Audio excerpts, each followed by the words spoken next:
नमस्कार. VAG academy YouTube चॅनलवर आपलं सहर्ष स्वागत आहे. या व्हिडिओमध्ये आपण बॉम्बे हायकोर्ट क्लर्क पेपर 2025 या पेपरचा ॲनालिसिस करणार आहोत आणि हा पेपर आज म्हणजे 10 ऑगस्ट 2025 या दिवशी झालेला आहे.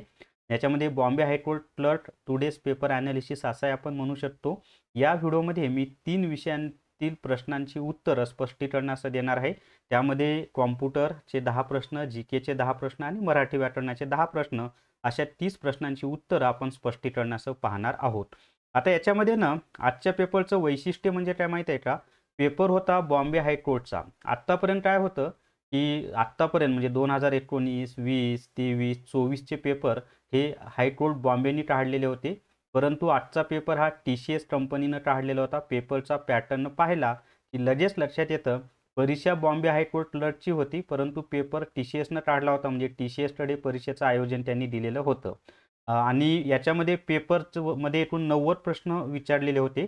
90 पैकी साधारणपणे 80 ते 81 प्रश्न सोपेच आहेत आणि 9 ते 10 प्रश्न मीडियम ते हार्ड आहेत. त्यामध्ये कॉम्प्युटरचे जे ॲब्रिव्हिएशन विचारलेले आहेत ते थोडेसे अवघड होते.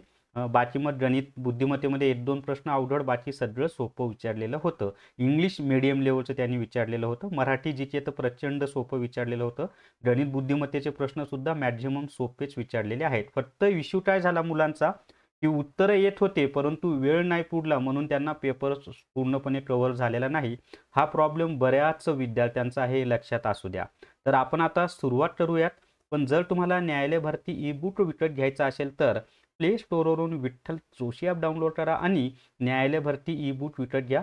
फक्त 215 रुपयामध्ये तुम्हाला हे ई-बुक मिळणार आहे. तर आता मग सुरुवातीला आपण कॉम्प्युटरचे 10 प्रश्न पाहूयात.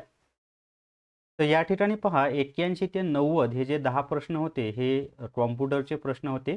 तर त्याच्यातला 81 नंबरचा प्रश्न आहे, a hybrid computer is the one having combined properties of. तर हायब्रिड कॉम्प्युटरमध्ये कशाच्या प्रॉपर्टीज असतात? ॲनालॉग अँड डिजिटल कॉम्प्युटर्स हे त्याचं उत्तर आहे.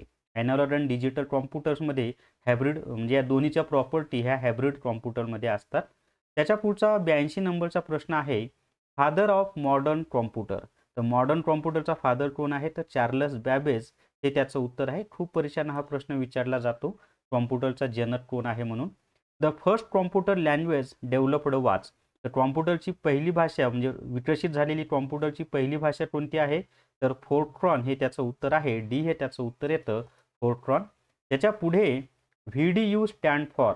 तर व्हिडिओचा जो फुल फॉर्म आहे ना, तो फुल फॉर्म आहे पहा व्हिडिओचा व्हिज्युअल डिस्प्ले युनिट हे त्याचं उत्तर आहे. व्हिडिओ म्हणजे काय? व्हिज्युअल डिस्प्ले युनिट हे त्याचं उत्तर आहे. त्याच्या पुढचा प्रश्न आहे, which of the following keyboard shortcut is used to cut the selected text in MS Word 2010. म्हणजे MS Word 2010 मध्ये एखादा टेस्ट जर आपण सिलेक्ट केला आणि तो कट करण्यासाठी कशाचा वापर होतो? तर Ctrl+X याचा वापर केला जातो. Ctrl+U अंडरलाईनसाठी वापरतात, Ctrl+P प्रिंटसाठी वापरलं जातं आणि Ctrl+X हे कट करण्यासाठी वापरतात. The fastest and most expensive computers are. तर the fastest and most expensive computers कोणते आहेत? तर सुपर कॉम्प्युटर्स आहेत. ए हे त्याचं उत्तर आहे, सुपर कॉम्प्युटर. त्याच्यानंतर which language is used for artificial intelligence म्हणजे AI. तर आर्टिफिशियल इंटेलिजन्ससाठी सर्वात जास्त प्रमाणात पायथॉन ही भाषा वापरली जाते. त्याच्यानंतर C++ वापरली जाते. पर्यायामध्ये पायथॉन नाहीच आहे, पण C++ आहे. तर C++ हे त्याचं उत्तर येतं. त्याच्या पुढे 88 नंबरचा प्रश्न पाहूयात आपण आता. आणि प्रश्न आहे पहा, the chip used in computers is made of. म्हणजे कॉम्प्युटरमध्ये जी चिप वापरली जाते ना ती कशाची बनवलेली असते? तर ती सिलिकॉनची बनवलेली असते. The chip used in computers is made of silicon हे त्याचं उत्तर आहे. त्याच्या पुढे 89 नंबरचा प्रश्न आहे, ULSI स्टँड्स फॉर. तर ULSIचा फुल फॉर्म काय होतो? Ultra large scale integration. ए हे त्याचं उत्तर आहे. ULSI म्हणजे काय? अल्ट्रा लार्ज स्केल इंटिग्रेशन हे त्याचं उत्तर आहे. त्याच्यानंतर third generation computers were based on. तर थर्ड जनरेशनचे जे कॉम्प्युटर्स आहेत ना ते इंटिग्रेटेड सर्किट म्हणजेच त्याला आपण IC म्हणतो. ICचा फुल फॉर्म इंटिग्रेटेड सर्किट. तर तिसऱ्या पिढीच्या कॉम्प्युटरचं वैशिष्ट्यच आहे की त्यामध्ये IC म्हणजेच इंटिग्रेटेड सर्किटचा वापर करण्यात आलेला होता. आता आपण जीकेचे जे प्रश्न आहेत त्या प्रश्नांची उत्तरं पाहणार आहोत. या पेपरचं अजून एक वैशिष्ट्य म्हणजे काय माहिती आहे का, की आत्तापर्यंत बॉम्बे हायकोर्ट क्लर्कचे पेपर फक्त इंग्लिश भाषेमध्ये व्हायचे, पण यावेळेस इंग्लिश आणि मराठी अशा 2 भाषेत पेपर झाले. त्यांनी मराठीचे प्रश्न मराठी भाषेमध्ये विचारले, इंग्लिशचे प्रश्न इंग्लिश भाषेमध्ये विचारले, कॉम्प्युटरचे प्रश्न इंग्लिश भाषेमध्ये विचारले, पण गणित, बुद्धिमत्ता आणि जीके यांचे प्रश्न मराठी आणि इंग्लिश अशा दोन्ही भाषेमध्ये त्यांनी विचारलेले आहेत. तर पुढचा प्रश्न आहे पहा, what is the number of Rajya Sabha seats from Maharashtra is, म्हणजे महाराष्ट्रातून राज्यसभेवर किती सदस्य निवडून जातात? तर त्याचं उत्तर आहे 19. आता राज्यसभेवर 19 सदस्य जातात, लोकसभेवर 25 खासदार जातात, महाराष्ट्राच्या विधानसभेत 288 सदस्य आहेत आणि महाराष्ट्राच्या विधान परिषदेमध्ये 78 सदस्य आहेत. महाराष्ट्रातील राज्यसभेच्या जागांची संख्या किती? तर 19. त्याच्या पुढचा प्रश्न पाहता, पुढचा प्रश्न आहे, Shivaji Sagar dam is built on which river, म्हणजे शिवसागर धरण कोणत्या नदीवर बांधले आहे? मुळामध्ये शिवसागर असं धरणाचं नाव नाहीये, कोयना धरण आहे आणि कोयना धरणाच्या जलाशयाला शिवाजी सागर किंवा शिवसागर असं म्हटलं जातं. तर याचं उत्तर कोयना हे आहे.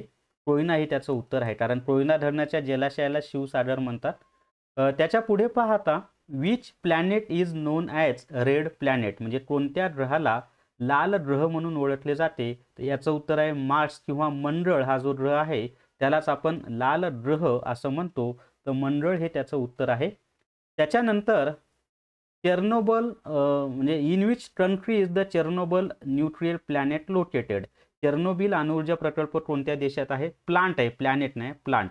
आता मुळामध्ये बऱ्याच जणांनी रशिया उत्तर दिलं असेल, परंतु पूर्वी तो रशियामध्ये होता, परंतु जेव्हा रशियाचं विघटन झालं आणि त्यापासून 12 देश निर्माण झाले, हा जो चेर्नोबिल अणुऊर्जा प्रकल्प आहे ना, हा युक्रेन या देशामध्ये गेलेला आहे, म्हणून आता त्याचं उत्तर आहे युक्रेन. सध्या रशिया आणि युक्रेन यांच्या दरम्यान युद्ध सुरू आहे पहा. त्याच्या पुढचा प्रश्न पाहता, which is the second largest district in Maharashtra bye land area, म्हणजे भूभागाच्या बाबतीत महाराष्ट्रातील दुसऱ्या क्रमांकाचा सर्वात मोठा जिल्हा कोणता आहे? त्यालाच आपण असंही म्हणू शकतो की क्षेत्रफळाच्या दृष्टीने दुसरा सर्वात मोठा जिल्हा कोणता आहे?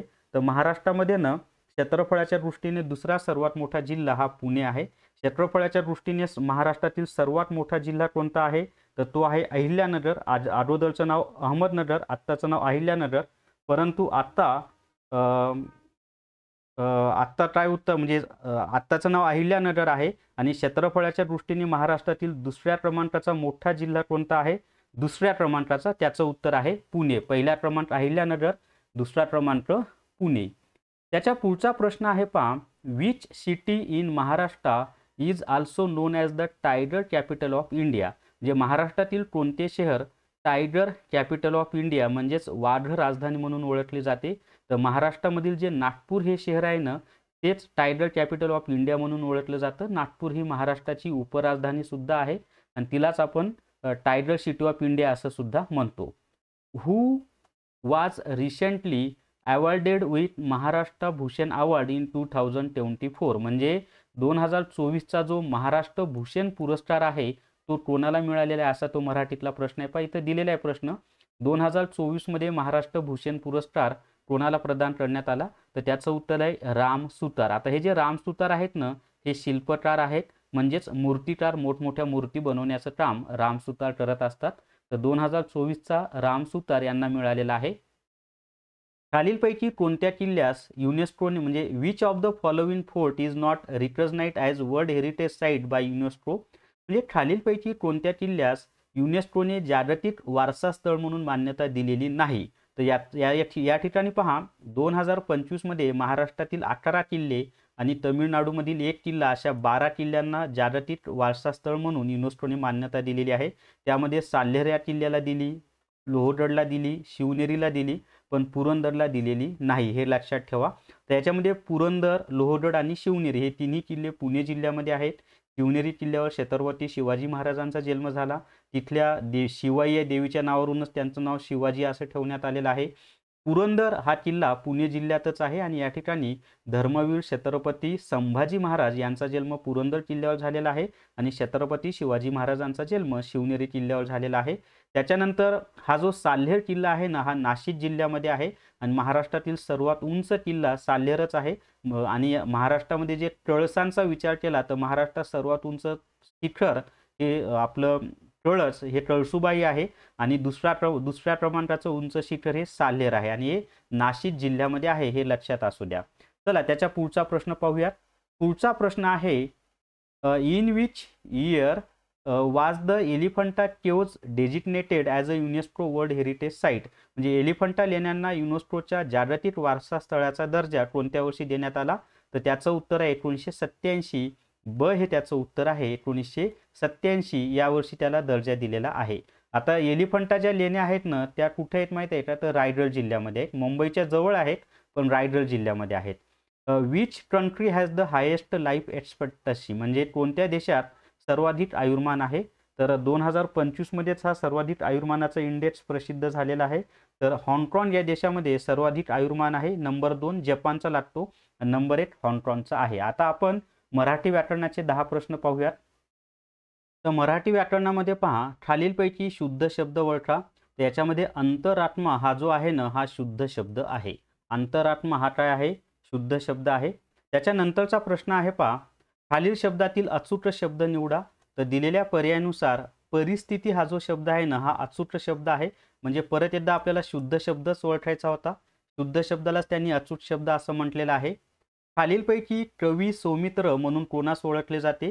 तर कवी सौमित्र म्हणून कोण ओळखले जातात माहिती आहे का? त्याचं उत्तर आहे किशोर कदम. किशोर कदम यांना आपण काय म्हणतो? कवी सौमित्र असं म्हणतो. किशोर कदम हे त्याचं उत्तर आहे. त्याच्यानंतर गड आला पण सिंह गेला या वाक्याचा प्रकार ओळखा. आता दिलेल्या वाक्यामध्ये पण आहे पहा, म्हणजे पण, परंतु, आणि, व किंवा अथवा यासारखे शब्दांनी जर वाक्य जोडलेलं असेल तर ते संयुक्त वाक्य असतं.